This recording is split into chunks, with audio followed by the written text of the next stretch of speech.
Hello, my name is Samantha, and I'm coming to you regarding the issue of credit acceptance.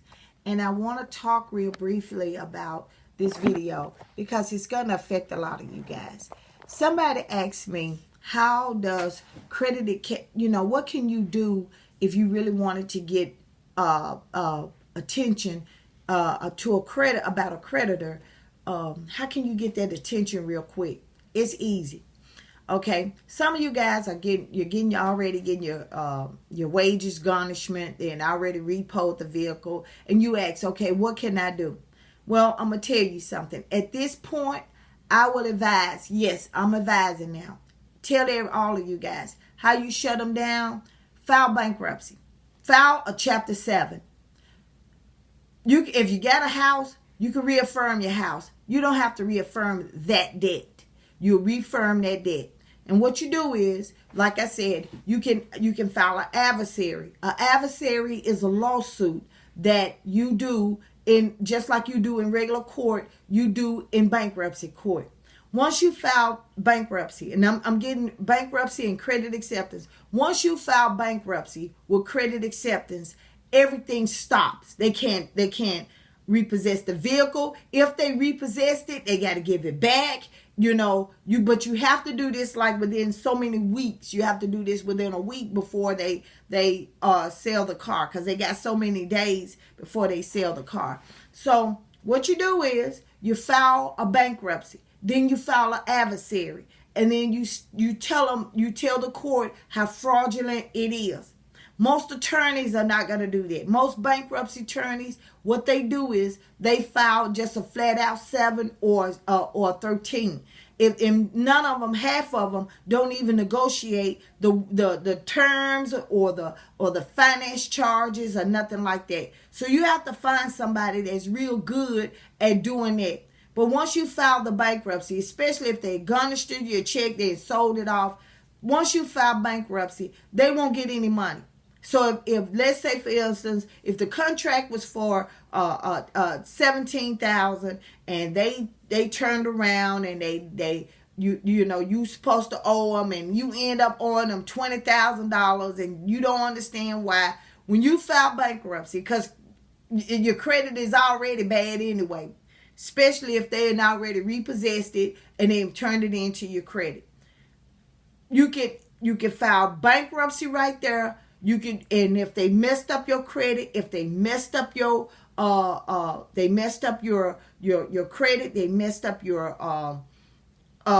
account, you can actually have the court to pull their account and show that you can request a payment history. Then you can start showing things that they did wrong. They have to come up with a contract. They have to come up with all this stuff.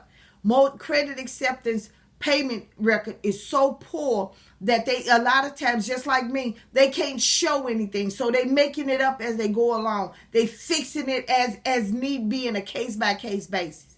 So when you start doing that, when you start filing bankruptcy and let it go, or file bankruptcy and put it on notice, and you keep in the car and you file it and you ask the court that you need to validate that debt. You don't pay them until that debt is validated.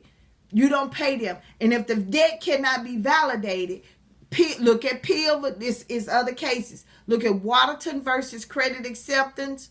And then, like I said, it's a lot of times they doing wrong, but you got to do it. I understand. I'm one person. And I like I said, I would love to help a lot of you guys. But you know what? I'll give you the resources. I'll give you my evidence. I'll give you whatever I need. But you're going to have to fight the fight in order to be able to prepare. You got to speak up. You got to file with the Attorney General in your city and state. You have to be able to do that, because without that, when we start flooding it in and start letting people know that, credit acceptance doing this, fine. Like with me, I have affidavits, and I've been turning them in to the Security Exchange. They've been the U.S. Security Exchange. They've been it's been widespread. I have been getting a very positive feedback from that. I've been getting a positive feedback from the New York Stock Exchange, because what they're doing a Bernie Madoff. They selling something. That's why they're still in business. They've been selling something attached with a truck loan or a car loan that has no warranty, and they hide the warranties behind the installment loan, so that if you don't pay them, if the car breaks down, it's a good scheme. It's a good scheme, and it takes somebody that kind of can figure it out, that take a little bit of research, a little bit of effort to expose them. We can do this. We can do this. We can do this. So once again, if they're garnishing your check, then repossess your car, you pay, because you're gonna pay for a car, whether you have it or not. Go ahead and file Chapter 7 bankruptcy and get it over with. Go on and do it. You know what, your credit can, and within a year or two, your credit can survive. You know, and we'll talk about how you can reestablish your credit. Well, I'll tell you real quick. You get pre-approved card, get your little credit card, pay it off for 6 months. You can go to a dealership and get any kind of car and get a reputable car deal financing other than credit acceptance. But that's how you can shut them down.